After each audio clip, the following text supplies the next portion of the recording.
Hello everyone, lesson one. Okay, this is going to sound pretty basic, but without the basics we wouldn't be able to improve to the best of our potential. So what I'd like to talk about today is, what does a tennis court look like the very first time that you step on it? Okay, for most of us it looks like a big rectangle. So if you take a second and look on my screen, this is basically what you see. The first time that you step on, it looks this way. You have all the lines, and it's pretty daunting the first time that you step on it, actually. You don't really know your way around. But what we're going to do here is we're going to try to walk you through very simple steps so that you start to become familiar with where you need to put the ball, where you need to be, and so on. Okay, so the very first thing that I'd like to do is pull up the concept of home, all right? And that's one concept that you guys are probably going to be familiar with, because this is where you spend most of your time. When you learn to play tennis, that's basically where we put you, okay? And for advanced players who think that this is too basic for them, I actually have a couple of tricks in the back for you so that you don't feel left out. Okay, so I'm going to pull out this second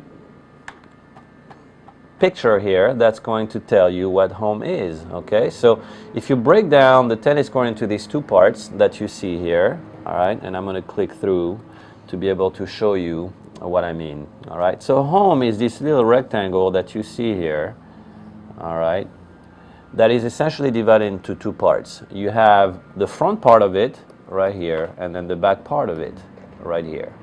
Okay, and we got to give them names because it's important for you guys to have a couple of things that you can refer back to and that are easy to remember. The front part, we're going to call it the front porch. Okay, easy to remember. It's a home, front porch, and then this part is going to be the backyard, okay, which is also equally important to remember because both parts don't actually generate the same amount of opportunities for you. Okay, so let's take it from your standpoint as the player standing here. Okay, so when your opponent starts to play the ball really deep, they tend to push you back to your backyard, so you're going to find yourself pretty much spending a lot of time in this area. That neutralizes you, and you're not able to generate a whole lot of power. You're not able to find a whole lot of angles. Okay, so this would be a good tip to use when you're starting to play other players, is to make sure you play deep. And I'm sure you've heard that one before, where your teacher or friends of yours that you play with always tell you, you need to play deep, you need to play deep. And you probably hear it on TV as well, Sharapova playing somebody and she's not playing deep enough. And it's a pretty recurring subject that you hear. The reason is you're pushing your opponent way back. And from way back there, from La La Land, they're not able to generate a whole lot. So you neutralize them, you take away all the opportunities, and you protect yourself. So as a player, what you want to do to your opponent is you want to play deep, to push them to their backyard. And in your case, if you are in control of the game, what you want to do is you actually want to move yourself from the backyard to your front porch, because this is when you start to become aggressive. So even within the confine of home, okay, you have the ability to really create opportunities for yourself just by applying these very simple concepts. Moving your game from the backyard to the front porch of your house and making sure that you push your opponent to the backyard of their home.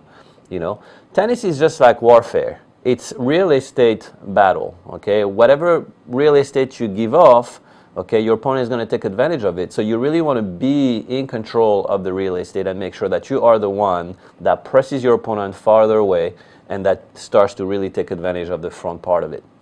Another piece of information that I'd like for you guys to really get here is that when we warm up, even at the advanced level, when you watch Federer and Nadal, warming up during, the French Open, where do they practice from? They practice from home to home. So you'll have, Nadal maybe on this side, and then Federer right here. Actually, I'm going to erase all this so that you guys actually don't have all this. So you would have Nadal right here, and then you would have Federer right here. And essentially, the warm-up rallies are from home to home. Okay, so even though it looks like something that beginners and intermediate will really be comfortable with, advanced players actually practice that as well. Because if you're not able to warm up somebody from home to home, you're not going to get a whole lot of partners that will be asking you to play with them. Because that's a skill that everybody needs to develop. That's a skill that anybody needs to have and be good at. Okay, so don't look at home and feel like this is not for you. Definitely is for every player from level 0 to level 7. Okay, it's just that you approach it with different drills and different concepts in mind. Okay, another concept that I'm going to bring in is, because home is so important, okay, the game starts to become really interesting when you start to move your opponent away from home. Okay, so step 1, be comfortable within your home. Step 2, be very good at moving into your front porch, okay, and move your opponent to their backyard.